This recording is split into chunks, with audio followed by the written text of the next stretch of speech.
It's not about the concept, and it's not about the decor. It's about the food, and it's about the service, and it's about the people who work there.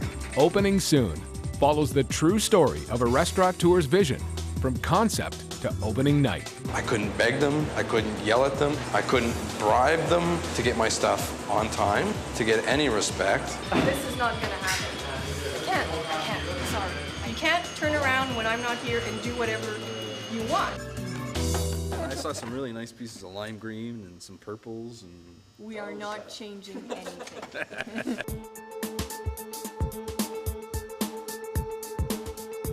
Montreal, Quebec, a city known for its old world charm, world-class hotels and restaurants. 5 years ago, Patricia Hovington vowed to crack this competitive market, and at age 29, she did, opening a cafe with chef Nicolas Jean-Lieu, one of the city's culinary superstars. Jean-Lieu's food earned rave reviews and international attention. Then, 2 years later, disaster struck. Lost my partner to suicide, and that business, my first restaurant, suffered tremendously after he left. Patricia changed the cafe's name, but tragedy clung to its reputation and people stopped coming.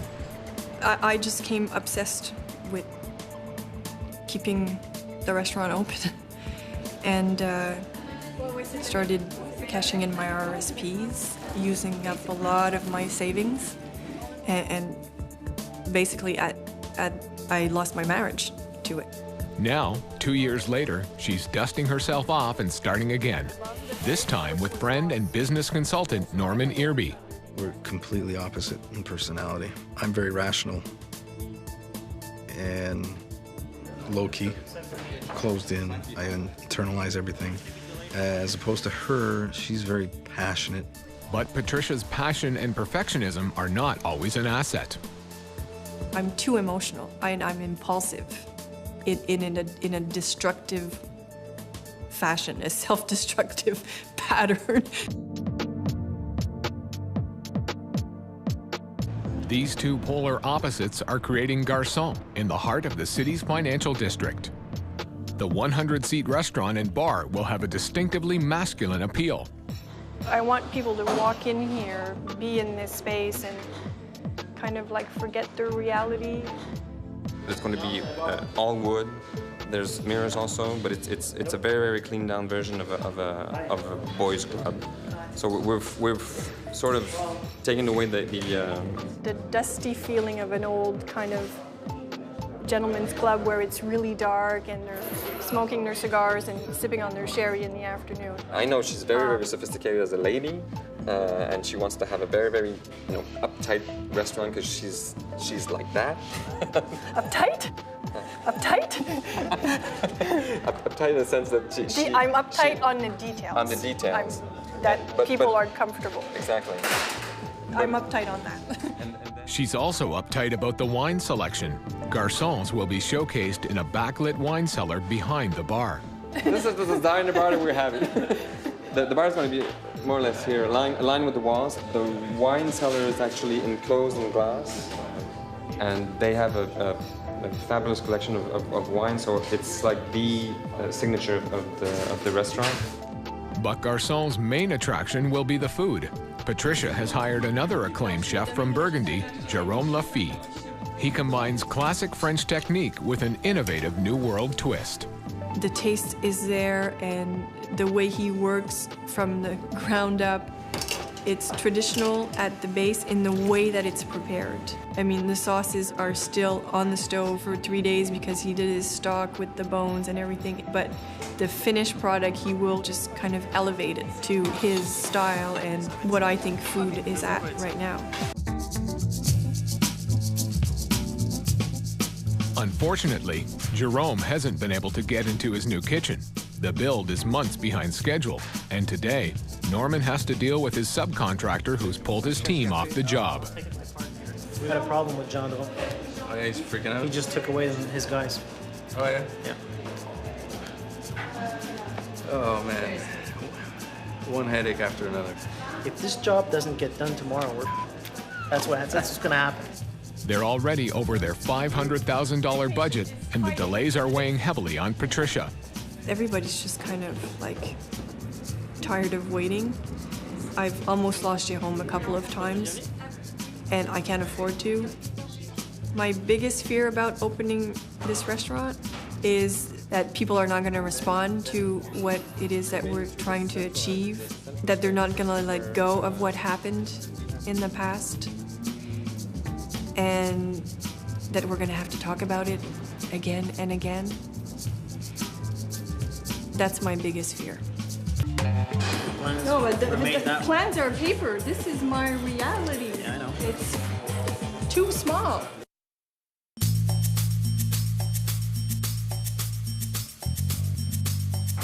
It's 5 weeks to Garcon's opening.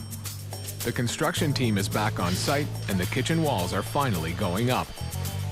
But Patricia is appalled by the lack of space. It's really, really, really, really, really, really small. I know, it's going to be smaller. Building codes dictate that a ventilation unit must be placed directly over the pastry kitchen. This is a cold permit, I'm not receiving everything. Yeah, but where am I going to put my shelving for my pastry chef? You're taking away all of Michael's shelving. He has no room. It's almost inhuman to put that on his head when he's working. According to Patrick, the contractor, it's all going according to plan. See it on the plans? I mean, the plans No, but were made the that way. plans are paper. This is my reality. Yeah, I know. It's too small. And we showed you exactly about where the walls are going to be. Well, I don't think no is an option. Well, that's your department. This is not going to happen. I can't. I'm sorry.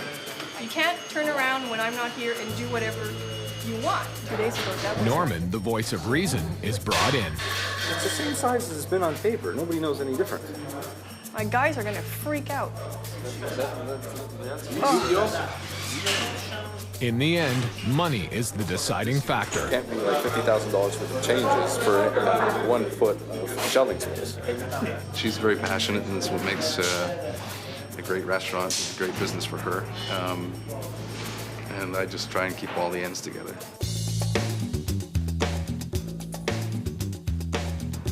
It's 4 weeks to opening. The kitchen is almost finished, but construction in the dining room is badly behind. Norman hires general contractor Samantha Stevenson to take over. I'm good. Are you on your way here?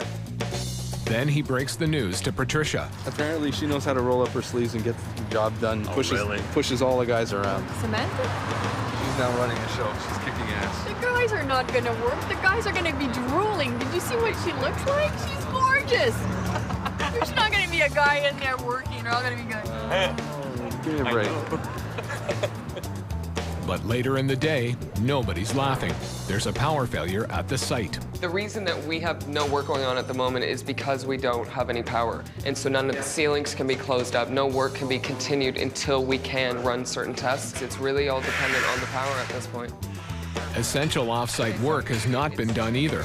The wood company they're dealing with is not returning calls. I've made some demands to see some shop drawings, and I've been just postponed and excuses.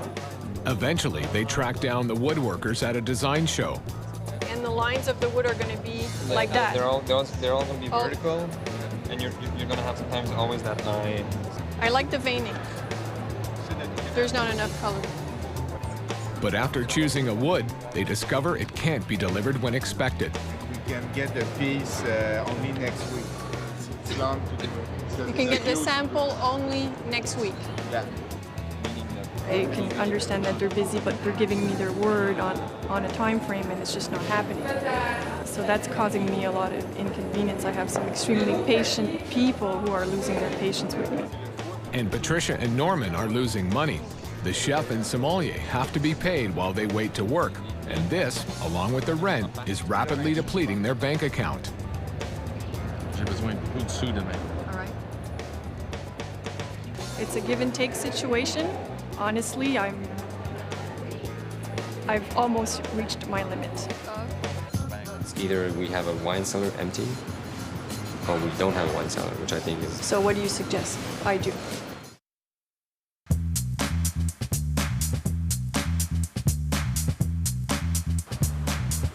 It's 1 week to Garcon's opening. The power's on, the kitchen is in. But after a series of delays, the woodwork is still not complete and they're $200,000 over budget. All this woodwork has been a nightmare. I couldn't beg them.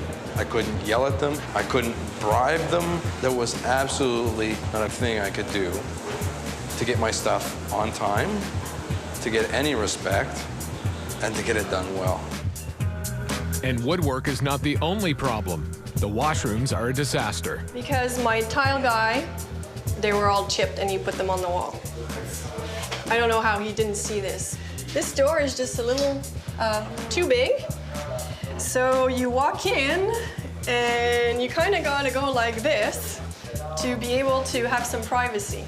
And the sink is off-centered. It was supposed to be aligned with the detail in my cabinetry. There's been a lot of tears and a lot of coming this close to giving up. But I think I would have been even more sad not seeing it to the end. Opening night is 3 days away, and Patricia turns her attention to what she knows best: food and service. It's not about the concept, and it's not about the decor. It's about the food, and it's about the service, and it's about the people who work there. Because of her own experience in the industry, Patricia has hired an all-female serving staff. When I applied to several different establishments, I was told that I could work behind the bar, but that I couldn't serve dinner in the dining room, that there was only male servers in the dining room. So now it's my revenge, and the girls get to work in the dining room. But first, they have to meet Patricia's meticulous standards. Make it classy and pretty. Put in a bun, gel it back if you have to, or bobby pins. I want it a very, very classic look, like a French look, so we can see your neckline. Watch the panty lines, girls. No body piercings, French manicure only, no polish. Make sure that you have a bra that doesn't show in the detail. If you choose not to wear one, it's fine also. Yeah, you can have pretty girls, and you can also teach them how to do things in a more delicate way. Let's imagine that this is the bread plate. It's not the bread While plate. the servers are being trained, Jerome prepares some dishes for Patricia.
This is the least of the problem. Yeah, don't have to worry about this part at all.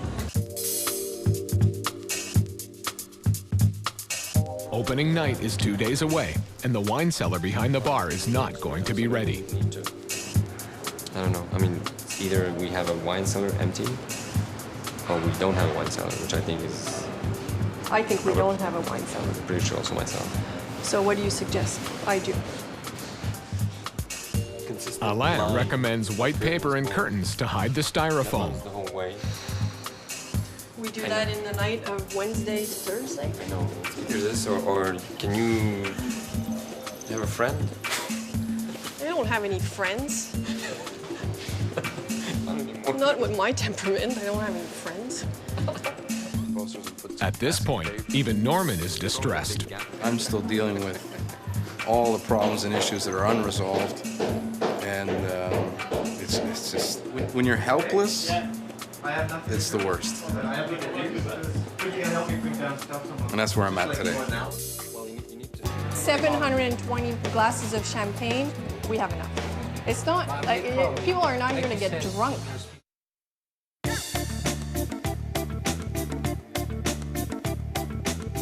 It's 6 hours to Garcon's opening night party, and the room is still a work in progress. Norman's first priority is covering the wall behind the bar where the wine cellar was supposed to go. We're gonna put white paper here, and we'll just close them up. The least of their worries is in the kitchen. Jerome has everything under control. If I'm ready, it's okay. If I'm not ready, I'm gonna be nervous. But I'm gonna be ready. Then the dishwasher breaks. And that's not all. Your tiles that you left there are now broken. This is what you get for opening our own. Today, Norman's even more rattled than Patricia. He's worried they won't have enough champagne for the party. So that's 720 glasses of champagne, and we're confirmed 280 people. We have enough. It's not, like, people are not here to get drunk. At the 3-hour mark, the bar is still not ready. We're gonna be here a long, long time. He also has problems with the mural for the dining room. Can somebody tell me which side's up and which side's down?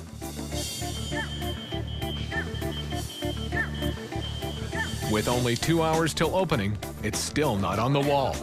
Give me an inch. Still? Yeah. It's too long and it's too wide. I'm touching the wall. We're wasting our time. You can't hang it today. No, it's fine. No, I have to do my cheese display.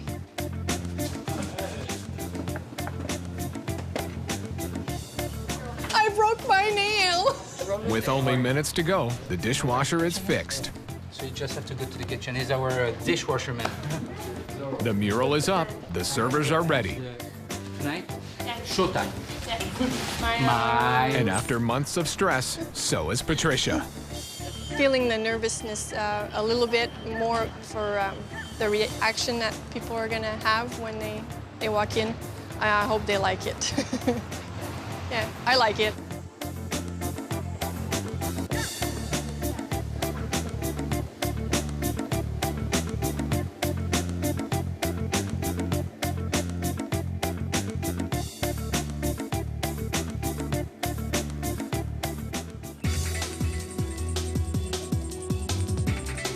At 7 p.m., Garcon is open for business.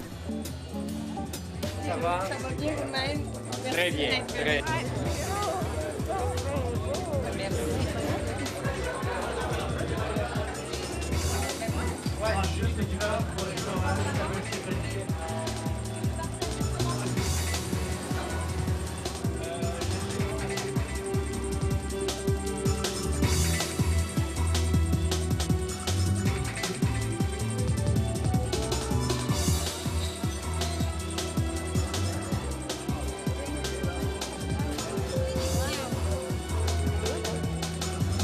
Finally, a restaurant that is located in Montreal, and it's made with love. It's made with passion of food.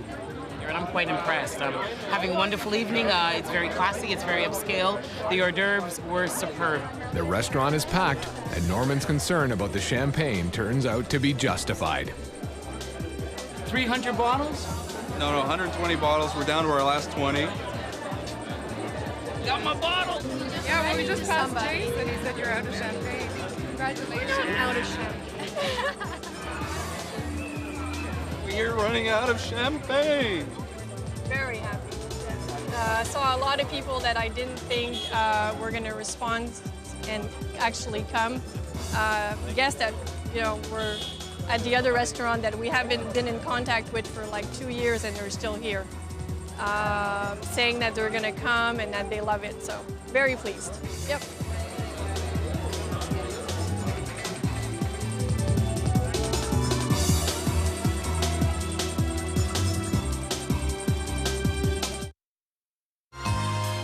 Find more at fineliving.com.